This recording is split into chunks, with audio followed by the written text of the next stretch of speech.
Welcome forward here with Exploring Consciously Creating Circumstances by George Winslow Plummer. We're into chapter 6, entitled Impressing Your Desires.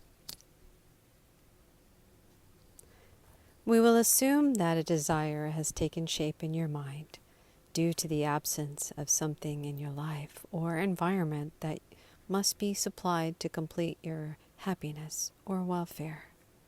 That desire has been picturized by your imagination as a definite thought form.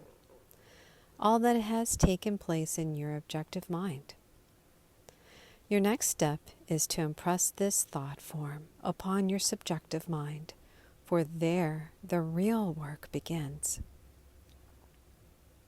Talk to your subjective mind as though it were directly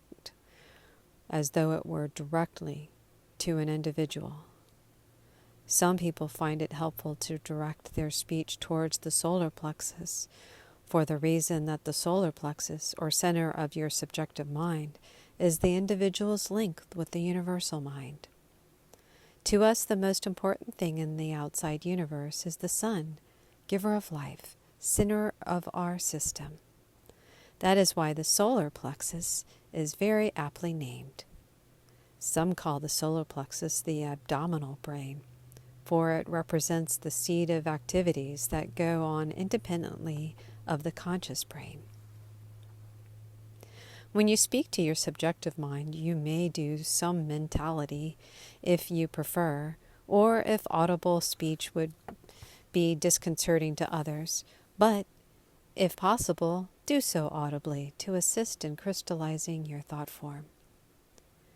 When you speak to your subjective mind, close your eyes, not for any weird or occult reasons, but simply that your mind may not be diverted by the sight of things in your environment that provoke distraction of thought.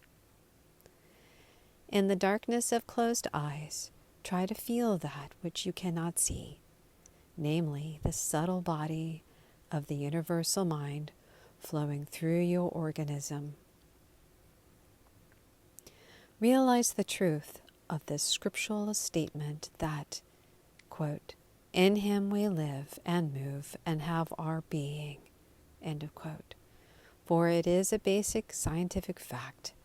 If it were not so, we could have no existence at all.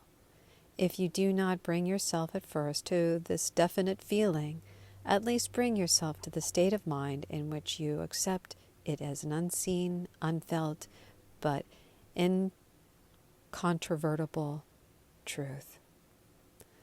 Then, with your eyes closed, bring the picture of your thought form to mind and, describing it clearly, speak to your subjective mind, which you conceive of as in your solar plexus. Say something like, this is to your subjective mind. It is my desire and will that you do thus and so, using me as a focal center of attraction. It is a worthy request. I ask it unselfishly. I desire to be in perfect harmony with all constructive activity. I know you have the power to bring about what I order through your connection with the all-powerful universal mind. You are doing it now, and I thank you for hearing me, quote unquote. Never forget to give thanks, even as the great master said, quote, I thank thee, Father, that thou hast heard me, end of quote. What is worth having is worthy of thanks. Your subjective mind, being a function of the universal subjective mind, then impresses the image with which you have charged it upon the potency of the whole body of the universal mind with you as a focal center. By the law of attraction, the elements necessary to the externalization of your thought form in your life are built up. To put it simply, the thought form comes true because this archetypal mental form must build a corresponding set of circumstances in the world of matter. We say that your subjective mind impresses the image with which it is charged upon the whole body of the universal mind. Let us clarify this statement a bit. If you have a basin or a container of strong acid, such as sulfuric, you know that any part of that acid is as potent as any other. If you dip in a splinter of wood at any place, it will be burned by the strong acid. The splinter does not contact all the acid at once, but all the power of the acid in the container exists at any point of contact. If you dip another splinter into the acid at the same time at another point, the same results takes place. So too it is with the universal mind. All the power of that universal mind is brought to focus at any point at which it may be contacted, and the results at one point will be equally present at any other point. The acid is just as strong at whatsoever point it may be contacted, even if many points contacted it at the same time. This is equally true of the universal mind. When talking to your subjective mind, remember one thing above all. Do not attempt to tell it its own business, which is the means of carrying out your order. It knows far more than you can possibly know. It manipulates forces that you cannot even dream of. Let it do its work in its own way. Make your order as simple, clear, and uninvolved as possible. The clearer and simpler your charge, the quicker will you attain results. Just give the plain outlines of what you want to realize. Do not limit the subjective as to time. Do not stipulate how or through what channels your money, your friendship, your job, or what not is to come. Hold fast only to the image, and the details will be filled in later. The principal matter to keep in mind at this stage is the necessity of sublime faith. We are not teaching faith cures or anything of the sort. What you will learn is based absolutely upon knowledge and fact, but faith plays an important part in all human experience. If you would ask a friend to do something for you and then begin to question whether he'll be able to do it or to do so, if you begin to hope that he might or fear that in some way he would not, how much do you think that friend would do for you if he knew just how you felt? Well, the universal knows far more about what you feel than any human being could possibly know, because you are a part of the universal. And you, therefore, communicate every state of mind within you to the universal mind, even though you do not so consciously. Therefore, you must not doubt its ability, no matter how great a demand you make on it. Do you wonder whether you can rely or really impress a picture of your desires or thought forms upon the universal mind? Well, why not? Any teacher of psychology in a recognized institution will inform you very quickly that the ability to impress thoughts in one mind upon another mind has been demonstrated over and over again. In our present discussion, we are not dealing with the cumbersome faculties of human individuals, but with the all-impotent medium of the universal mind itself, among and upon which all the thoughts of all the individuals through all the ages have been impressed. The technique we have given is simple. The results will depend entirely upon the mental attitude and spiritual trust you can develop. Do not worry about results. Let them take care of themselves. They can manifest themselves according to your ability to contact the universal mind in an attitude of understanding and true faith.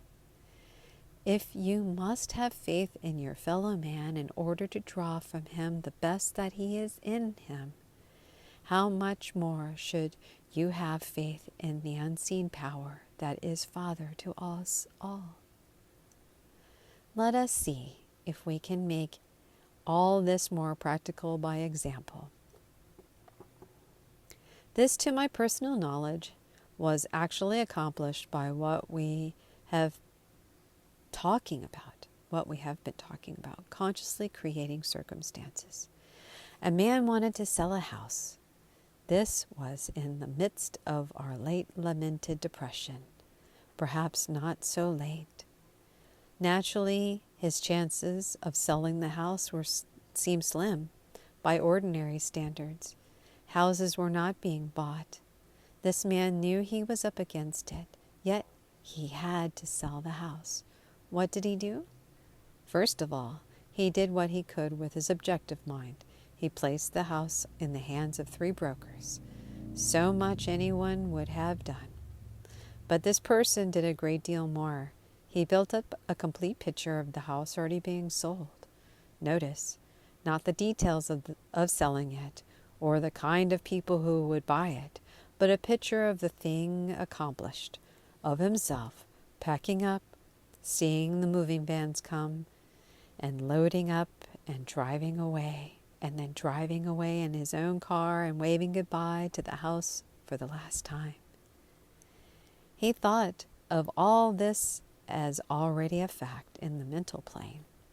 He concentrated on that image, almost eating and sleeping with it. Beyond his original listing with the brokers, he did a little with the objective mind about selling the house, but all the while his subjective, or rather the universal mind, was busy about its job, accepting his commands and carrying it out. In that month, there were dozens of houses advertised for sale in his community. Only 2 were sold, one of my friends, and his thought form came true down to the last detail, even down to his waving goodbye to the house when he drove away. I think the point is clear. Many more examples could be given and will be suggested in our further discussions. The great majority of people, though ignorance of lack of faith, uses a child's tin hammer to drive home their desires when they could use a 10-ton pile driver. They put a toy electric motor behind their ambitions when they could harness up a giant turbine. In other words, they use only their confused helter-skelter, feeble objective mind when they could tap into the infinite resource or infinite resources of the universal subjective mind. Why should you remain among the unenlightened? The law is simple, positive, definite. Ask, and it shall be given unto you. Seek, and you shall find. Knock, and it shall be opened unto you. End of quote. That means you. Thousands have demonstrated its truth. You can too. You now know the meaning of that grand promise. Such ends chapter 6. The next is entitled The Law of Attraction.